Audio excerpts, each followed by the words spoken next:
There was one guy in Japan who was rolling a ball around, and all the game designers were like, whoa, dude, This is a new mechanic. I've never seen something like this.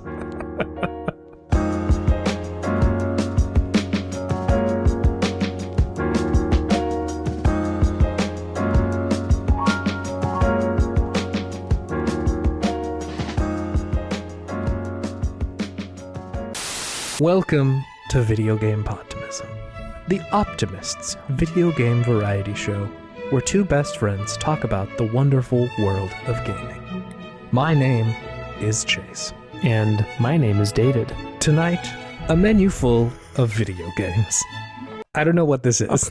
I don't know what I'm doing. I was about to say, what is happening right now? Is this like Masterpiece Theater or something? What is going on? It sort of felt like I was doing some kind of like NPR intro to something just now. Yeah. I see that. See if there's any like free use NPR music that I can shove behind that to make it feel earnest.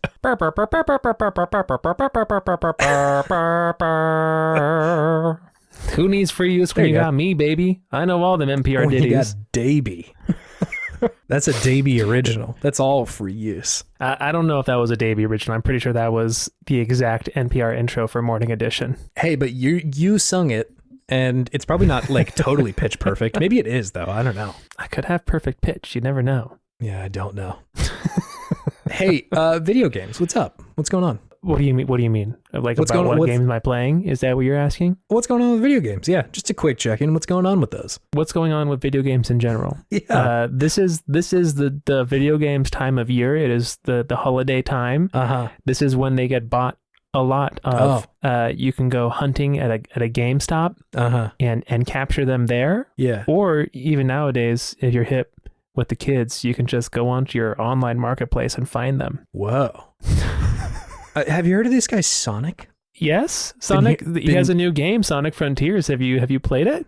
Been hearing a lot about this blue guy. This little blue guy. You like this blue guy, huh? I think I like him. He's got sort of a scampish sort of energy. I like looking at him wag his finger. And tap his foot at the same time. He does tap his foot. Because he's in a hurry to go somewhere. What is this that I'm doing? I don't know. I'm trying to find it, and I don't know if it's something to be found. You're grasping around in the dark for something, whatever the bit is.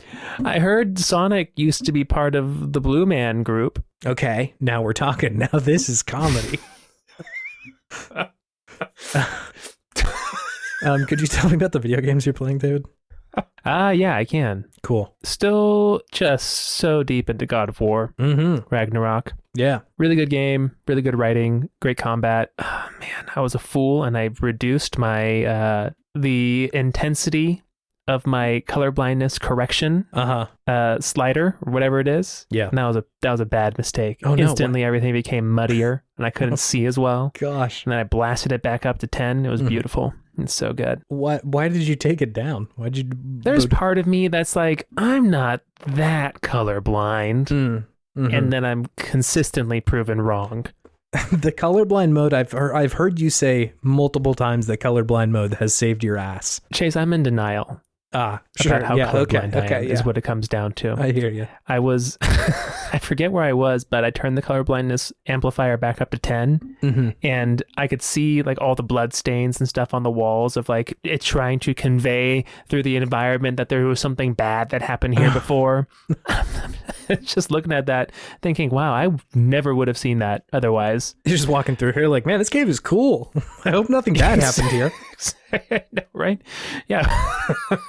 My Kratos is just totally oblivious to the terrors of what has happened in this place previously. Just happy-go-lucky Kratos can't see blood because it's red. Midgar is a totally cool place. Nothing has ever happened here that's bad.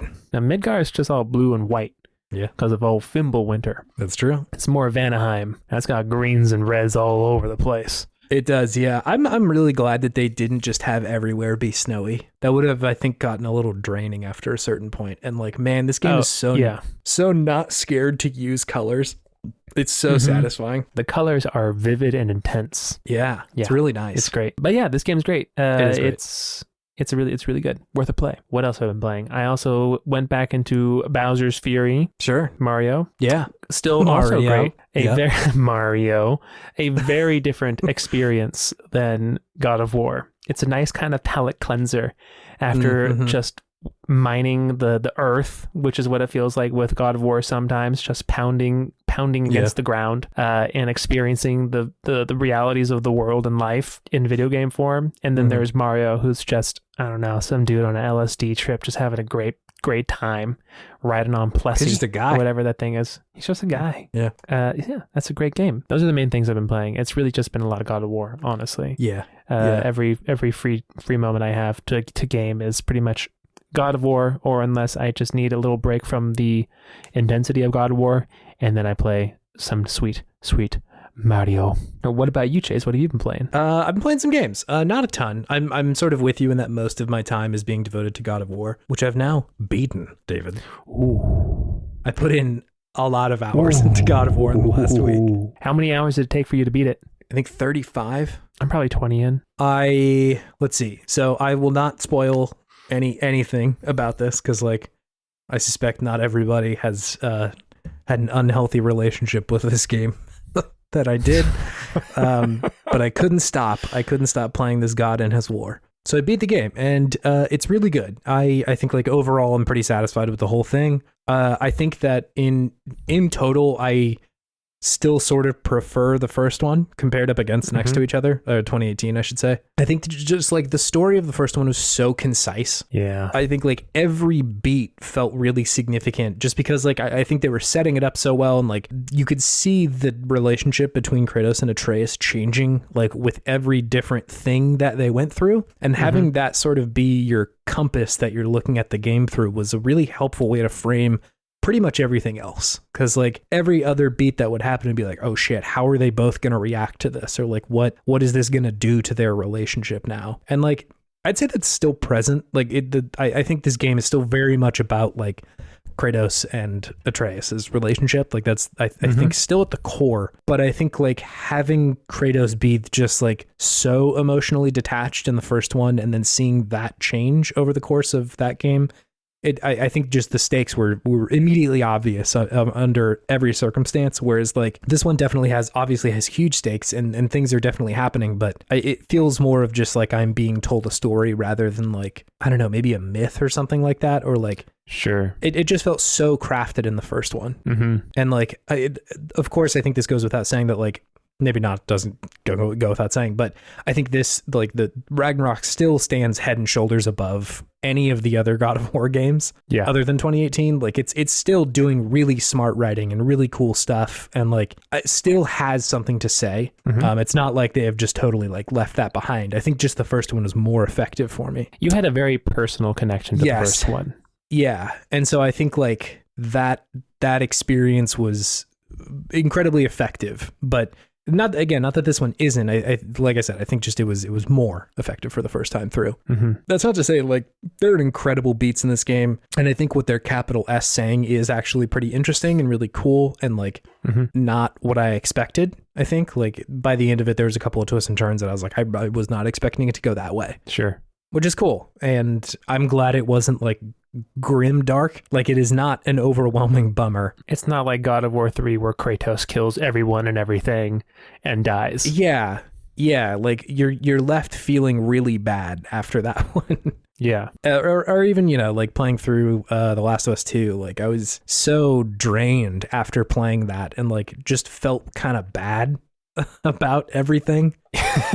Yeah, that game makes you kind of feel bad about the world and about yourself. Yeah, and like, you know, credit where credit's due. I think that's the point, right? Like I think a lot of what The Last of Us 2 is trying to do is like show you the depth of depravity that would come from this situation, and like the hate that people can hold in their heart, but like that's a lot to just like seep in for 20 to 30 hours. Yeah. So I'm more into what happened in this one. So anyway, I like this game a lot. I think it's hard for me to talk really specifically about it without like going into the beats of it. But I think just at like a high level, it's still wildly mechanically satisfying. I think like visually, it's just overwhelmingly gorgeous. Some of the places that you go to are so cool. They play with scale so well. Yeah. And I also really liked the characters that they introduced in this one. Like, you know, there's references to a lot of them in the last game, but I think the way that a lot of them are handled were more than I was expecting. Sure. And maybe I should have seen that coming, but like I was sort of expecting it to be like the other God of Wars where it's just another pantheon that you have to go like rip through to, you know, get through the game. But a lot of them like have arcs and are characters in the way that, you know, Kratos and Atreus are as well. So yeah, it's really good. Yeah, I think I'll leave it at that right now. I think this will definitely be on the game of the year list for me. I don't know where, but I think it'll need to settle at least for a month here because I like just beat it a couple of days ago. So gonna need some time to digest it. Yeah, for sure. And I'm also doing like, actually no, never mind. Well, won't say the rest of that sentence. Cool. Yeah. So the only other game that I'm playing right now, David, is this bizarre experience called Pokemon Violet and Scarlet. Oh, it's a bizarre experience, huh? David, this is the weirdest fucking video game. Oh no. Weird in a good way or a bad way? Both. Oh. Okay, yeah, weird. Sure. So like I don't know if I've ever like totally said on air, but with like what my relationship with Pokemon is, but just like the 1 minute version is like I was there pretty much from the start of the games. Like Red was my first one, and then have pretty much been with the series since. There was like a couple of years where I missed it. I think like X and Y were one that I like really whiffed on. I was like in my first semester of college and was like, I cannot right now. Yeah, I was about to say you were just in college at that time. Yeah, so like I think that was the only one that I really totally missed, but the rest of them I've been there for most of these games. And I would say that I really loved the Game Boy Advanced era of these games, like pretty much all of those I was into, and like Game Boy Color too. And like some of the other ones I've been, you know, really into. I think like Black and White was one that I enjoyed quite a bit.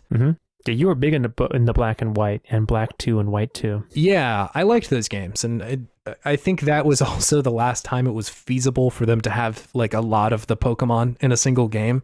But to jump ahead a little bit, like I haven't been crazy about the past few. I've like played all of them. I think I've beat most of them too. Just like, yeah, that's a Pokemon game. Like I enjoy the loop. I enjoy training Pokemon and catching more and going out in the wild and fighting and leveling up and all that sort of shit. Like I think that is a loop that is tried and true, and I really like it. But like none of them have really pulled me in the way that I like really want to. And I would not say that the reasons for that are anything that I really see on the internet. Like, you know, the lack of a national dex is not the reason why I'm not there, you know, like sure. It's not because you know, the trees looked shitty in Sword and Shield. Like that's not it. I think it was like most of the time I think the games just feel like a little bit shallow and like not always interested in the kind of like world setting that I think the earlier ones had in spades. It just like didn't really you want more lore or story, or what do you mean by that? I think vibe. I think I want more vibe. Vibe. You really want to feel like you're in Spain. I think I just want to be in a place where Pokemon are and like have that be a world that you can go live in. Because when I was younger, that was the thing that like was really there for me. I felt like, wow, these feel like places, and I can see like how people live with Pokemon, and like catching them feels significant, and it like feels like a very earnest journey, you know, from going from like I have nothing to like I'm gonna be really good at this now. I think that's compelling. Whereas like I think my experience of the past few, the games just feel very concerned with like the quote unquote like gimmick in any of the most recent entries. Like like the, you know, Giga Evolutions, or oh my god, what is the Dynamaxing? Like Dynamaxing, G evolutions, Z moves, all that shit. Z moves, all that stuff. Yeah, where like changes your type and just gives you a different way to battle, which is cool. Like yes, but not necessarily why for you or I would want to play the game, right? It's just usually not enough to pull me along as far as the story or the vibe goes. Like yeah, it is an interesting mechanic, and pretty much all of those have been like, huh, yeah, neat. But like. I don't need to go up and talk to another person who's got like 20 dialogue boxes of like, I sure do love Dynamaxing my Pokemon. Come into this arena and watch how big my fucking Pikachu can get. It like I'm not walking into an arena after someone says, watch how big my Pikachu can get. That sounds like not a safe space. Yeah, no, you got to leave after that one. You have to leave. You have to call the police. Yeah. And so like, I don't have nearly as much negativity toward this series as I think a lot of people on the internet do. And like, I am sure that is just from a place of like, people want this to be a good series. Yeah, but I think it comes off pretty bad sometimes. It comes off bitter usually. Yeah, and like I struggle with trying to figure out if that's like even a thing that is possible. You know, like I wonder how much of the people who are complaining about this are just like, I want what it felt like to play Pokemon for the first time again, which is like, sure.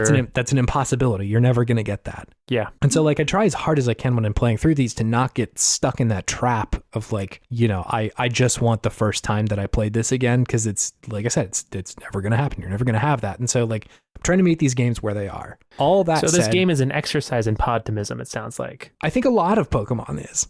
Like I think a lot of these games are like they come with really good stuff and like really cool twists and ideas and all sorts of shit. And then some of it's just like not as good. It doesn't feel like it's been built in like the modern game development arena. But all that to say, this game, Violet and Scarlet, I feel like it is the closest that the game series has come in a long time to like bottling Pokemon's special sauce that they put on some games sometimes. And I think a lot of it is like the structure of the game is very different than it has been in the past, where you have moved to like an island that is mostly situated around a school of like Pokemon trainers and shit like that and learning about Pokemon. And like most of like the island is really just there for that. And so it opens up very quickly to be like, yeah, like you're at the school, but like go do whatever you want now. And, you know, they show you, here's the 8 gyms on this island. Here are like, I think it's like 5 like Titan Pokemon that you need to fight at some point. They're just big old boys that you need to go get. And also there's like gonna fight these 5 big old boys. Big old boys. And there's also like a team of rebel students who are like, you know, going against the grain, Team Star, as it were, and you need to go like take out their hideouts, and like you can do that in any order that you want to, which I think is really great. But there's no level scaling, so like there's definitely an order that makes the most sense. Because I did like one gym, I think it was like the grass gym first, which is I think maybe like the second one you should do in order, because I went and just like rolled over the bug gym afterwards, which like I don't mind that. I don't think that's a bad thing at all. I kind of like feeling strong in these games and being like, hell yeah, I'm super over leveled and like I'm just kicking ass right now. And anyway, so a lot of that adds up to this game that feels like, wow, they're really just giving me a place to go have an adventure, and that's really cool for me. I think I get really not down in the dumps, but like it takes me out of it when Pokemon is just filled with dialogue. Like there's so much dialogue in some of these games.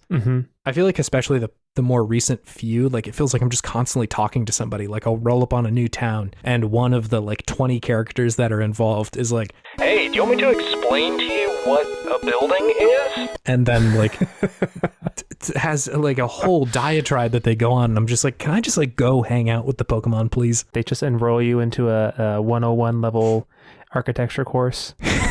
This is what a building is. Yes. Like honestly, sometimes you like have to go to the Pokemon school and learn like Pikachu is a Pokemon. And so this is sort of driving towards negativity, but like it just sort of takes me out of it. Like, whereas this game, after there is a little bit of dialogue in the beginning, but like after that, it's a lot of just like go do whatever you want to. And I think that that's so cool. When I was like much younger, I think the thing that got me excited about these games is just like it felt like there was a whole world waiting for me to go like explore and hang out and like look under like a rock and find a cool new Pokemon. And that's kind of what this one feels like too. I think exploration and discovery is a thing that's like really at the heart of this series, despite like not always being at the forefront. But this one it does, and I think that that's really cool. It's very strange. I think it's working.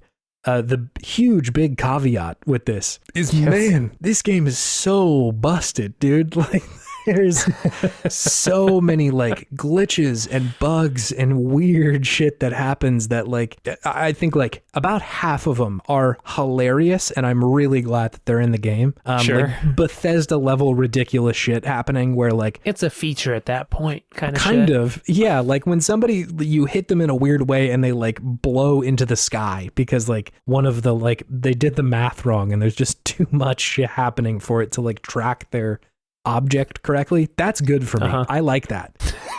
That gets you going, huh?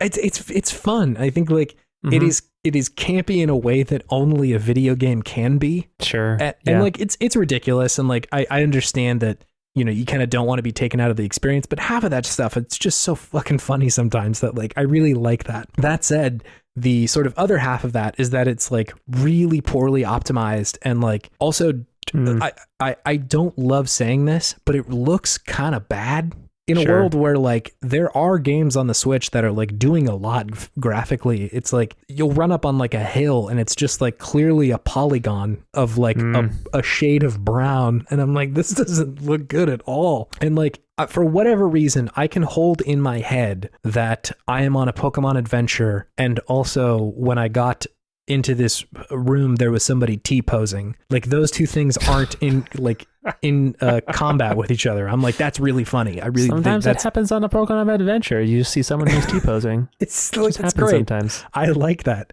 But when like I roll up over a hill and it's raining and the frame rate is just all over the place.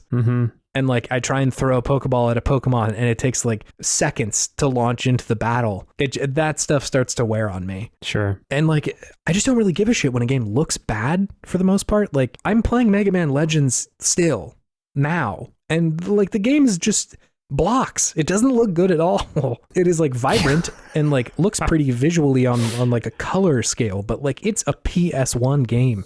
And so like I don't need something to look hyper realistic. Sure. You're saying you're not shallow when it comes to video games. I don't think so. But I think the combination of like the performance being really all over the place, and like you really notice it sometimes when you'll roll up on a town or something like that, and it's clear that they've got that like game trick going on where the things in the background are only rendering so many frames at a time.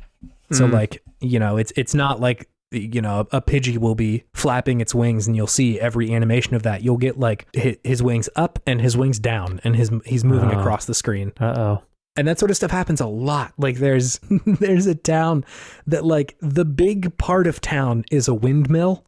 Like that's at the center of town.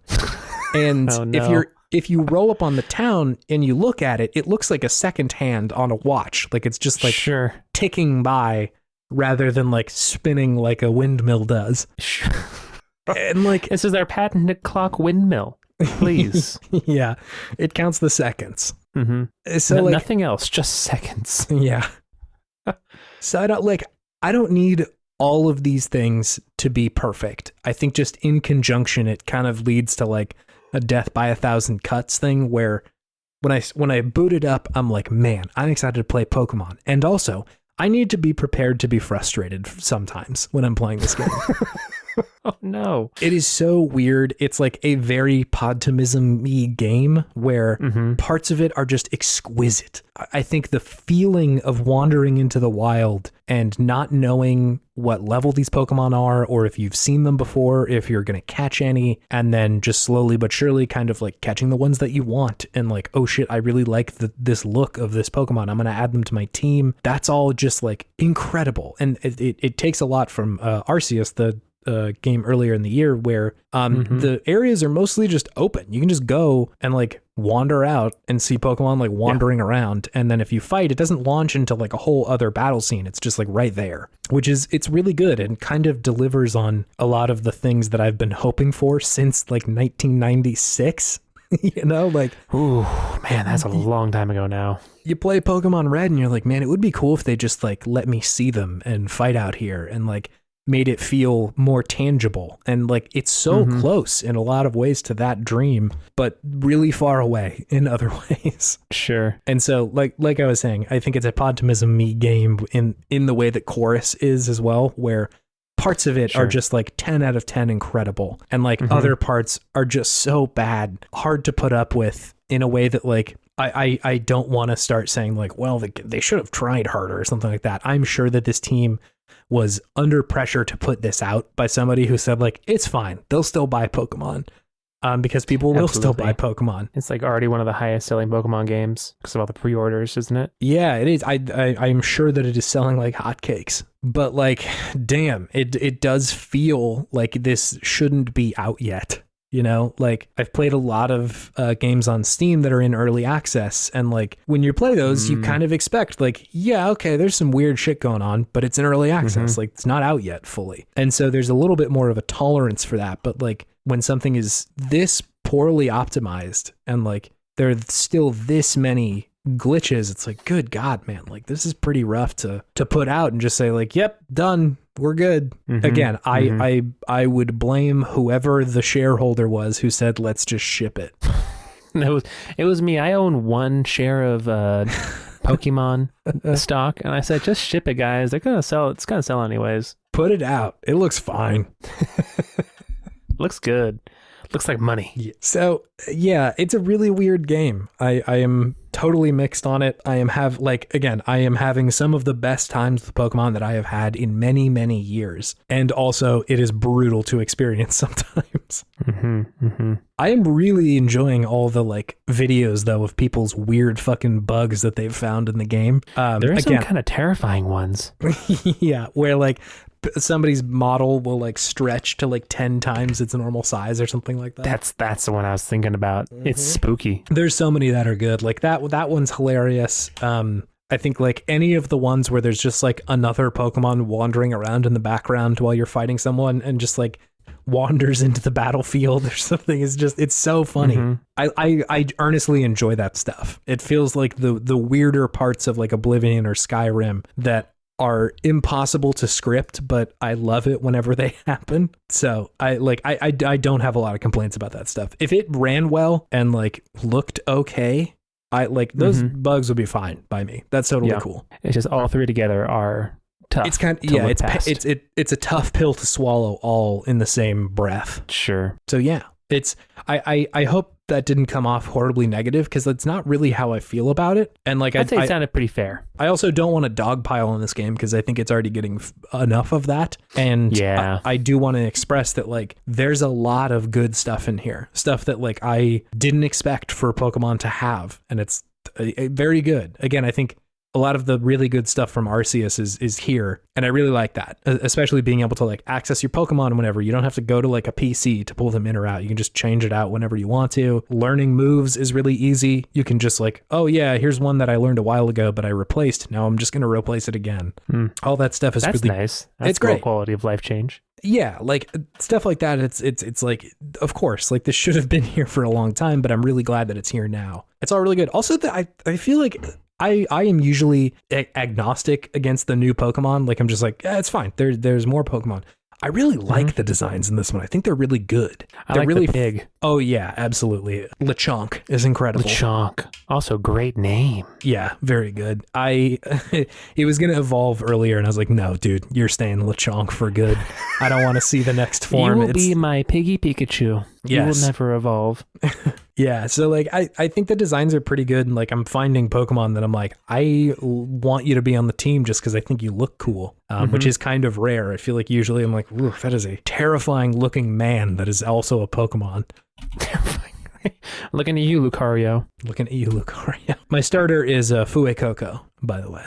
Just wanted to get that out. Fuecoco? Fuecoco, the fire Pokemon. Oh. I have nicknamed him Fuego. Is he a lizard? Yeah, he's kind of a weird looking lizard. Have you seen pictures of this boy? I'm looking them all up right now. Yeah, he's good. He's a cute little guy. Yeah, they're pretty good. These are pretty good. No, Fuecoco is pretty cute. Yeah, no, I'm cute.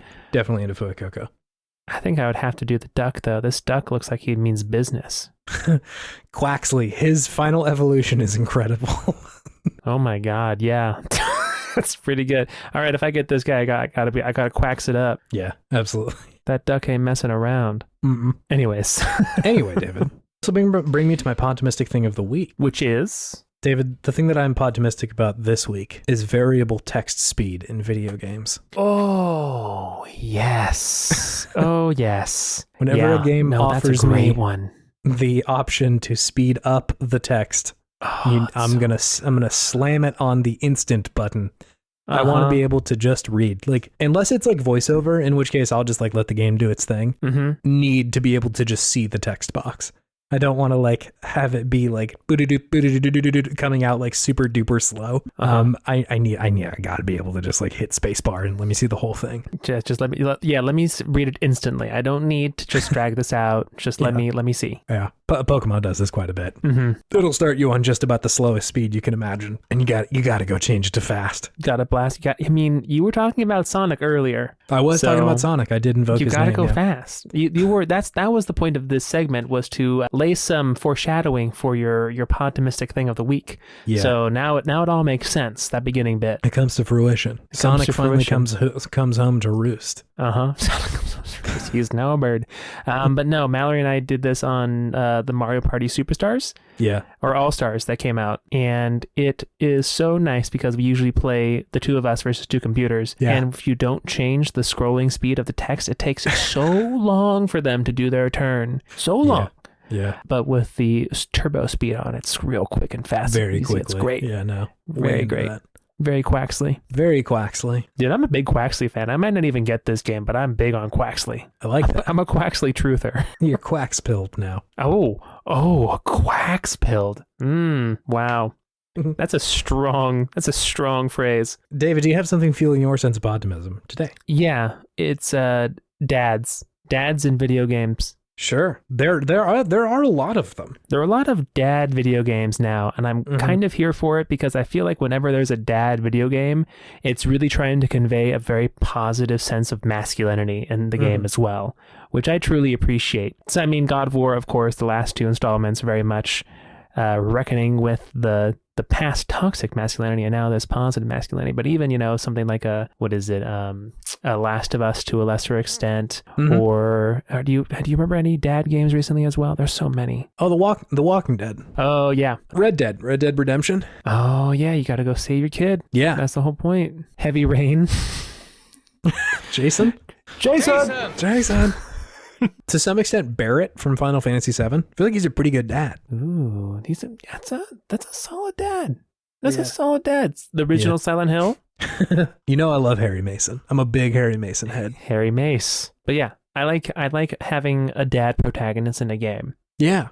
I feel like it sets a good tone for the game usually. Does yeah, that make sense? I see what you're saying. You see what I'm saying? I think you do see it a lot in games in the last 5 or 10 years. And I do wonder, honestly, if it's just this medium for so long was for boys. And I do wonder if there's a little bit of reckoning with can we have some positive influences here? I think that's absolutely what it is. Yeah. Like you said, reckoning with what came before. Of course, I hope that there is more than this. I don't know that I've seen a lot of games that are really into motherhood, Sure, that's fair. And so God of War Ragnarok touches on it a little bit. You get a little bit in there, and it's not the worst thing in the world, but I'm looking at a list of moms in video games. It's pretty it's not great. Yeah, Cooking Mom is one of them. Mia Winters from Resident Evil, who's not good. She's not good. Yeah, that's not a good one. Resident Evil Village. Yeah, there's not quite as much representation there. Oh, Nyx from Hades is not a bad one though. That is a good mama. Yeah, Nyx and his actual mom in Hades. Yes, yeah. And so I would hope that the level of writing that is put into every dad in games sometimes comes for other, groups of people. Because when done well, it's damn, that was pretty good, man. Yeah, it just feels like it has the ability to do a deeper story. Even Gears of War 5 recently. Marcus Phoenix is now the dad. But yeah, dads in games. I like the change. Dads in games. Do you want to move on to our main thing, David? Yeah, let's do it. Let's rock and roll.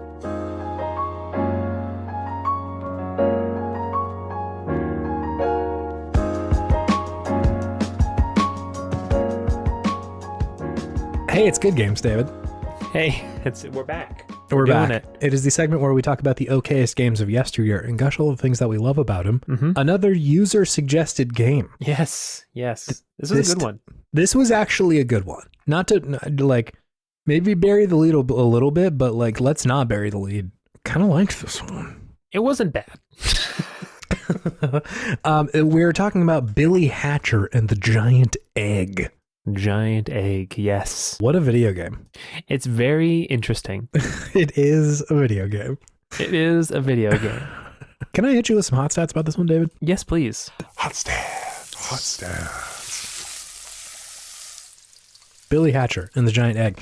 It came out September 23rd of 2003 for GameCube a little while ago.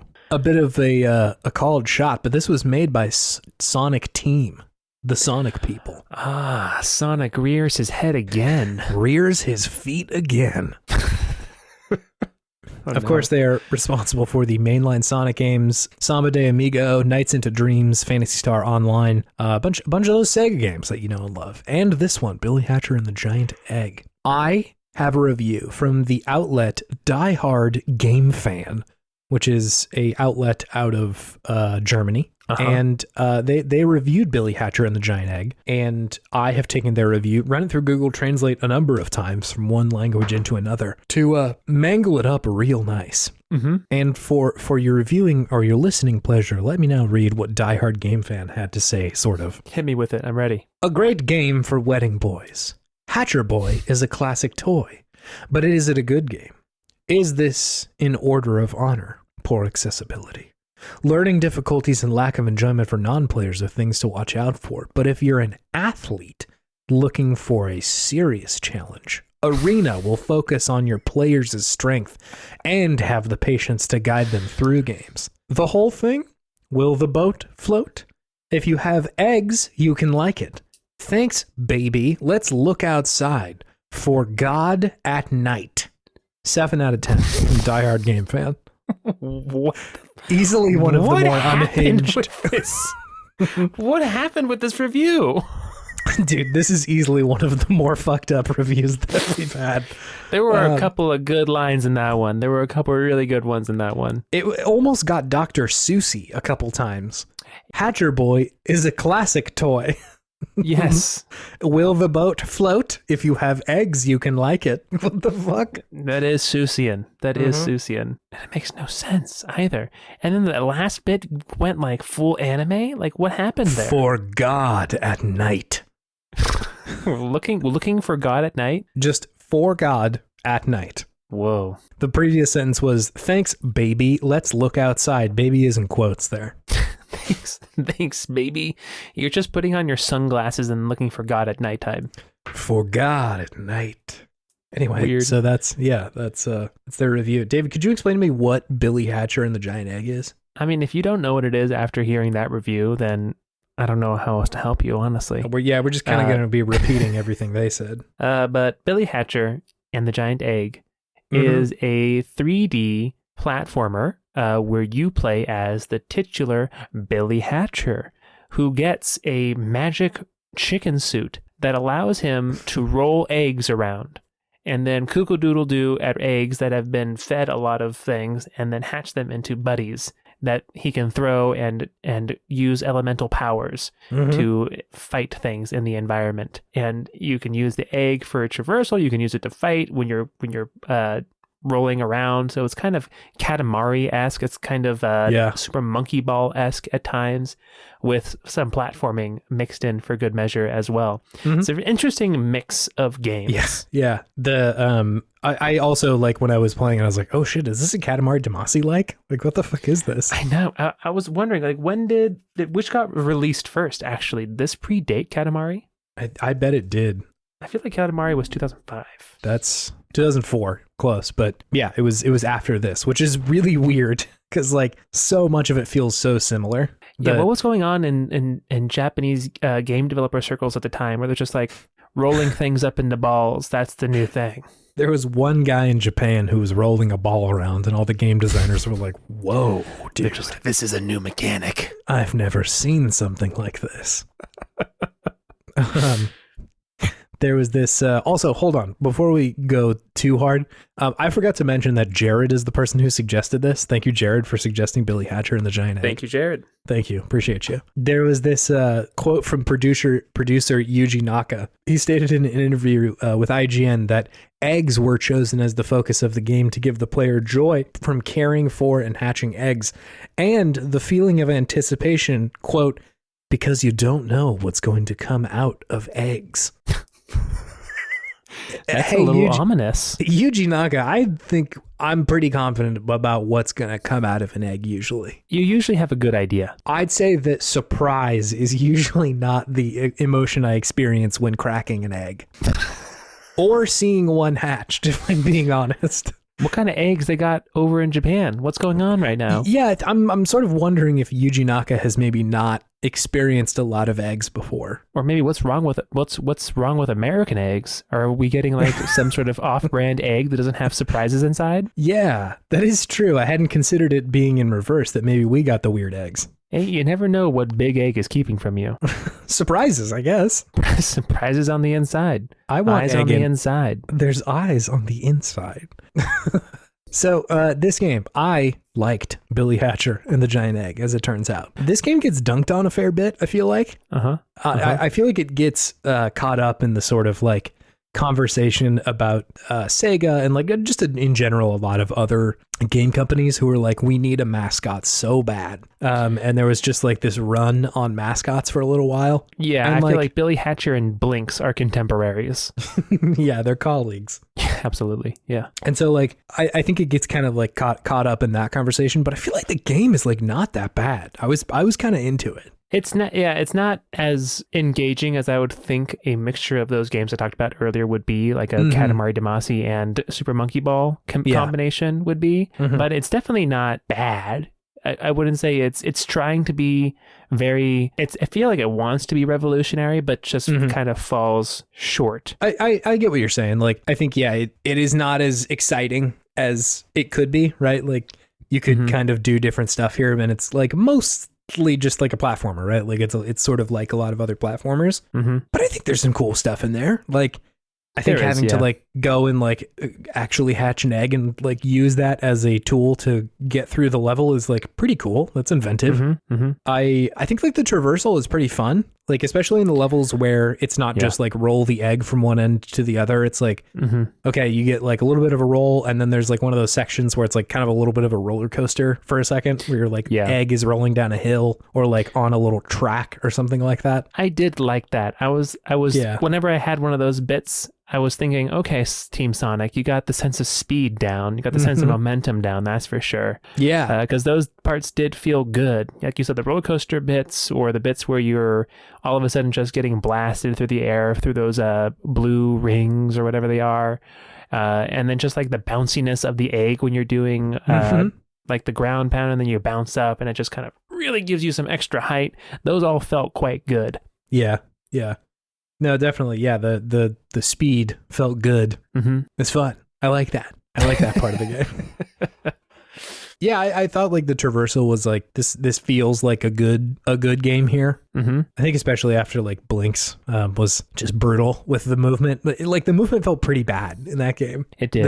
This is not an episode about Blinks, so I'm allowed to say a bad thing about Blinks. But like the like motion here feels pretty good, especially when you're like gaining momentum or like dashing or anything like that. I kind of like how easy the enemies are for the most part. Like not a lot of them really put up much of a fight. You kind of just roll over them, which is also very Katamari Damacy in the sense of like, it's usually not a challenge to like beat somebody, quote unquote, which I kind of like. Like, yeah, it's a big ass egg. You gonna get squished. I'm gonna squish with my egg.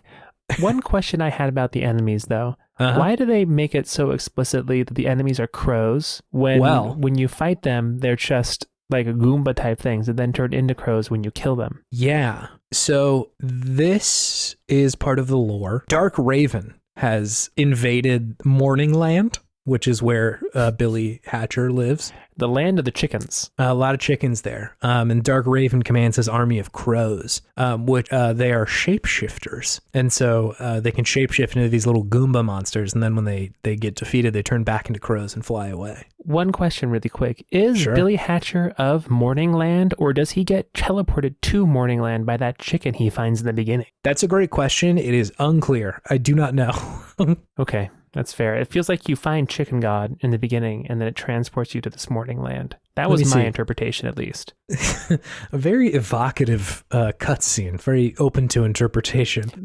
He whacks the ever-loving hell out of a crow that's trying to attack a chicken. And then there is a flash of bright light, and then you're in the game. The Wikipedia article does say the chick suddenly begins to glow, transporting Billy and his friends to Morningland. There you go. Mystery solved. What is the rest of this story? Billy battles Dark Raven, of course. Of course. The last sentence in the plot synopsis is, Billy finally defeats Ultimate Raven as his heart explodes, completely ending his existence and return. Whoa.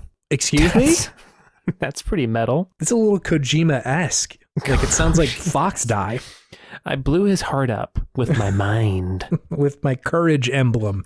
I just did a kookadoodle-doo at his heart, and it blew up.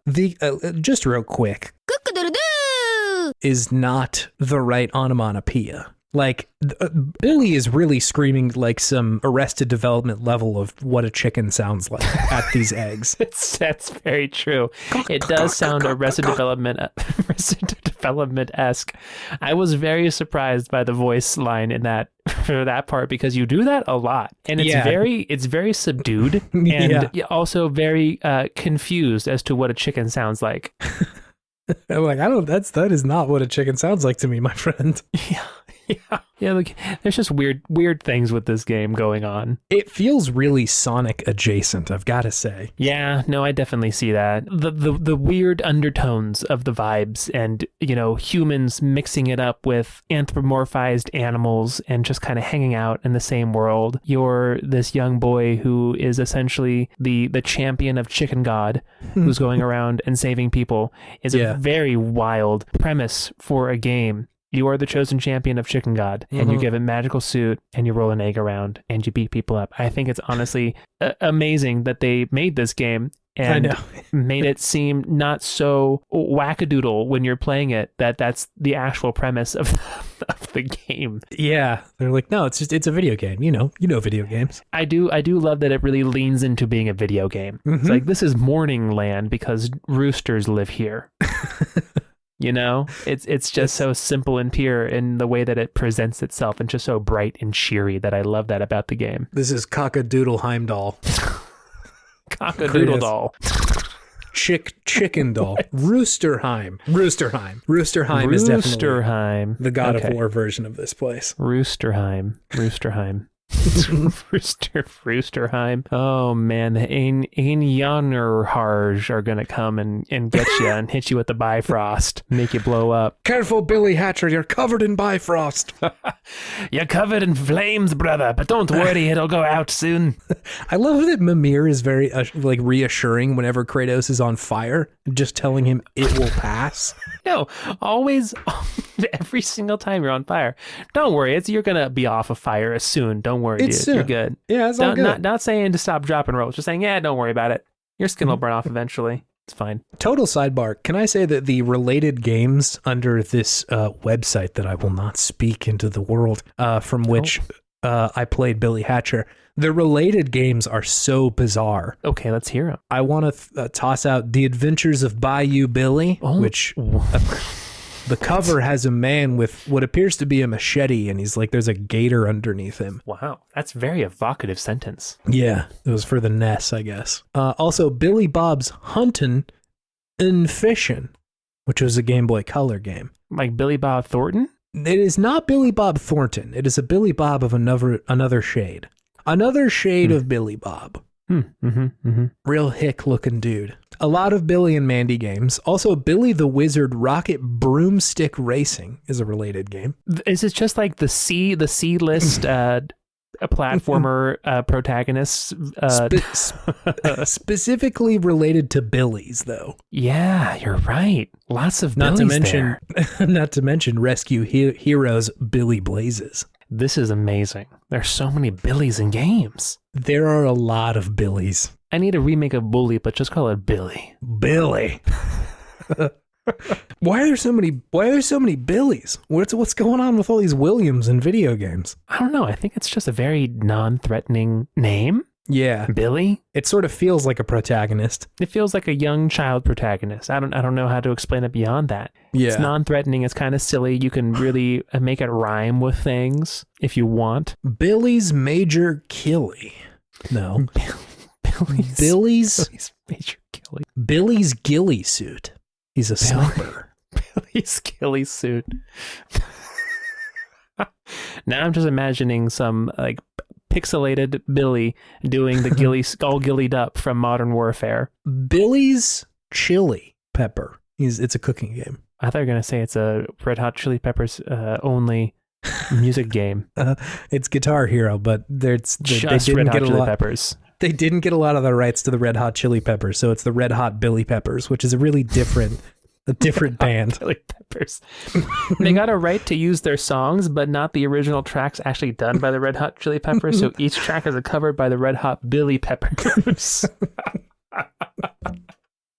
Oh man, that is a version of hell, I think, for somebody, for sure. I really like the Red Hot Billy Peppers. What are some of their hit songs? They got I Can Stop. Sure. Oh yeah. Okay. I see what we're doing here. Ohio-ification. Ohio-ification. What's C? What's C? Yes, that's what you say, isn't it? Take it all soon. Over the hill. Oh, sure. Yeah, that's a good one. Instead of Danny California, we could do Johnny Florida. Johnny Florida.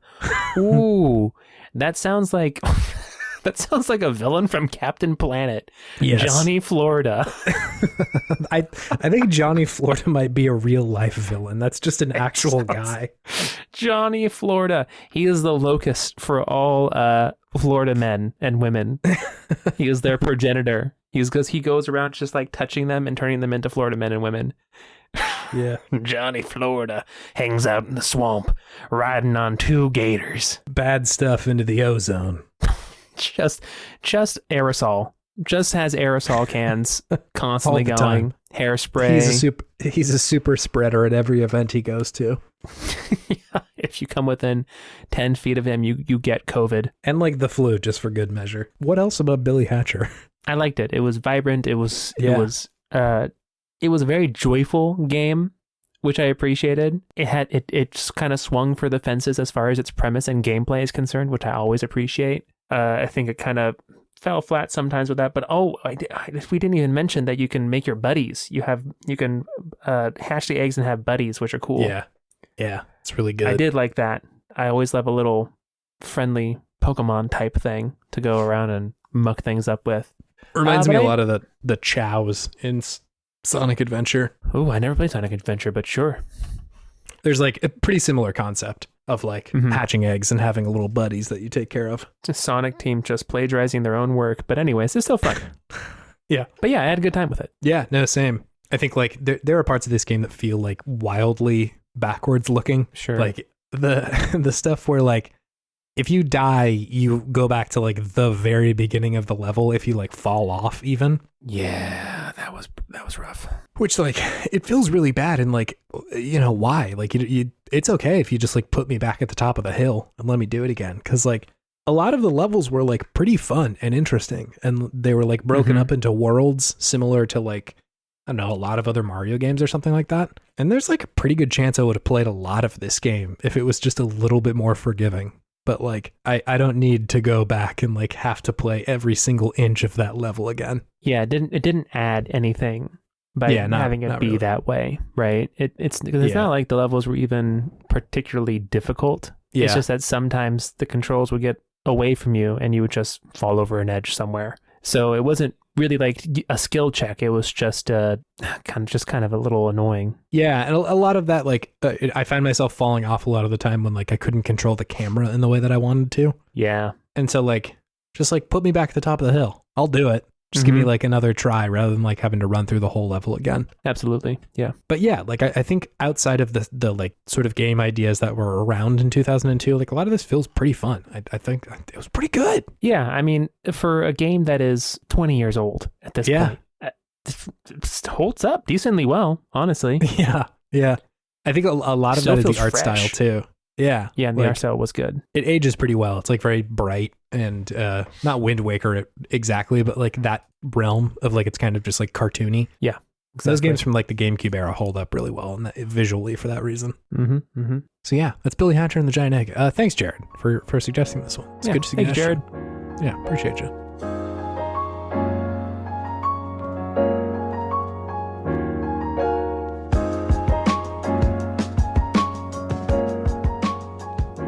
So if you want to get in contact with us or check out episodes we've done, suggest games that you want us to cover in the future, you can go to podtimism.com. Yeah. So that you can search games we've done before. You can see our old episodes, leave messages for us. You can check we have links to all of our social media accounts on there as well. So go check it out if you are interested in doing any of those things. If you really want to help out the podcast, you can leave a review wherever you can review things, especially Apple Podcasts. Yeah.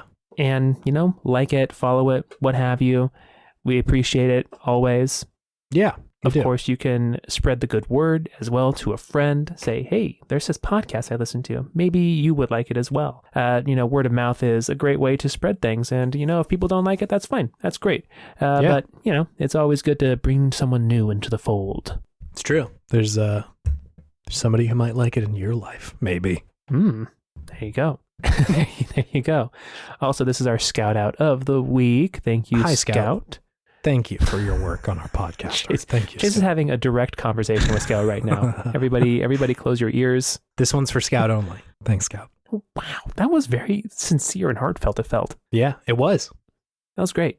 Yeah. That was beautiful. But she is a great artist. You can check her art out at ko-fi.com/humblegoat. That is true. Give it a look. Maybe her commissions are open. Maybe they're not. She's in demand. So if they're not open, she's just busy working, baby.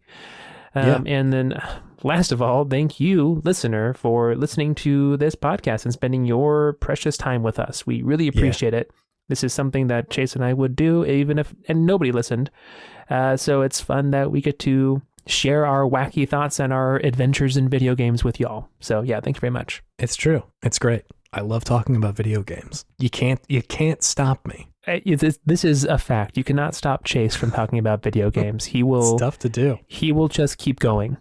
He will keep going. Yeah, I've played so many games, David. I want to talk about all of them. You are a prolific video game player. Like, I cannot keep up with the amount of games that you play. I like to play a lot of video games. You like to play a lot of video games. That's why you need to get your text speed on instant, because you just got to blast through. You got to blast through. You're looking at your Ding Boy checklist like, I got 5 other games to finish today. Come on.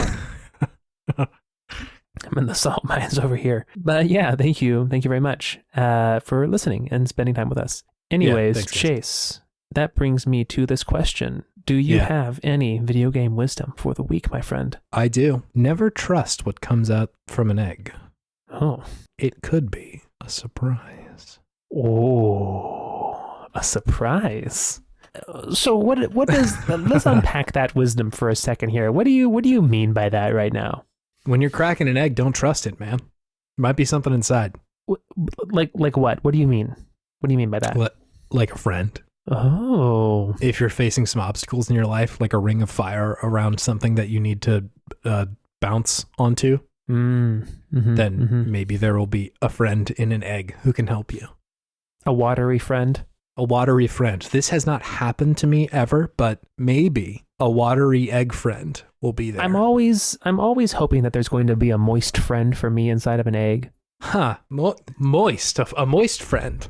A moist friend, yeah. Because if you're trying to get through a ring of fire, you need a moist friend. You could have said water friend. I need a moist friend. Huh. Yeah. Okay, cool. I need the moist towelette of people. So don't trust the egg, because there might be something in there that's going to get you or help you. Never sure. We can never be too sure. What else are in these eggs? Knives? No, there's no knives. But there is historical figures that come out of the eggs sometimes. Oh, no. Like bad historical figures? Like Babe Lincoln. Abraham Lincoln? Babraham Lincoln. They also, the eggs don't have the rights to the actual historical figures, so you're going to get some weird knockoffs. Does someone have the rights to Abraham Lincoln? Yeah, the Lincolns. Is he copyrighted? You can't draw Abraham Lincoln without the Lincoln Institution coming after you. Sure, okay. Babraham, though, that's free use. Babraham has a dump truck. I'm looking up Abraham Lincoln images right now.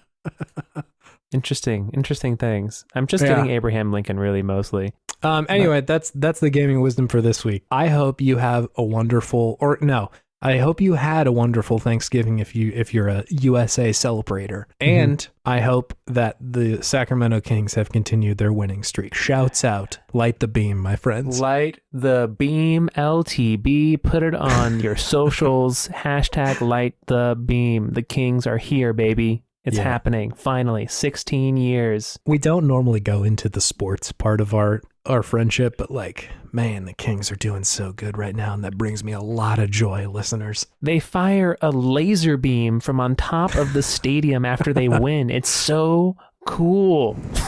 It's purple for the Kings. So ridiculous and cool. It was such a ridiculous idea that it went around the circle and became cool. Yeah. It was such a bad idea that it became a cool idea. Exactly. So anyway, light the beam. Light the beam, baby. Goodbye, everybody. See ya.